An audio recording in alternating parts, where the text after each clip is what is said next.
नमस्कार। आज आमच्या जिल्हा परिषद प्राथमिक शाळा नायगाव जुने तालुका श्रीरामपूर जिल्हा अहिल्यानगर या आमच्या शाळेतील इयत्ता 4थीचा गुणवंत विद्यार्थी चिरंजीव कृष्णा रवींद्र लांडे याचा वाढदिवस आहे आणि या वाढदिवसानिमित्त जे काही मुलांमध्ये आम्ही संस्कार रुजवतो त्याचाच एक भाग म्हणून कृष्णाने आज त्याच्या वाढदिवसानिमित्त शाळेला काही असे 2 छानसे सुंदर झाडू 300 रुपयांचे 2 झाडू शाळेला भेट दिलेले आहेत।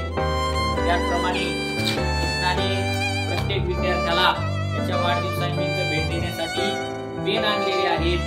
त्याचनंतर सर्व मुलांना चॉकलेट खाण्यासाठी आणलेले आहेत आणि त्याचप्रमाणे त्याचा वाढदिवस आपण छानसा केक कापून साजरा करणार आहोत। तर अशा प्रकारे आज आपल्या शाळेतला गुणवंत विद्यार्थी ज्याने आपल्या शाळेमध्ये पाढे पाठांतर स्पर्धेमध्ये 30 पर्यंत पाढे पाठांतर प्रथम केलेले आहेत, त्याबद्दल त्याचा अभिनंदन आपण केलेला या व्यक्तीला। तर कृष्णाला या वाढदिवसाच्या निमित्तानं असं त्याने चांगलं अभ्यास करत राहू, त्यानंतर जीवनामध्ये आईवडिलांची सेवा त्याने करू आणि जीवनात खूप मोठं व्हावं अशी त्याला वाढदिवसानिमित्त आपण शाळेत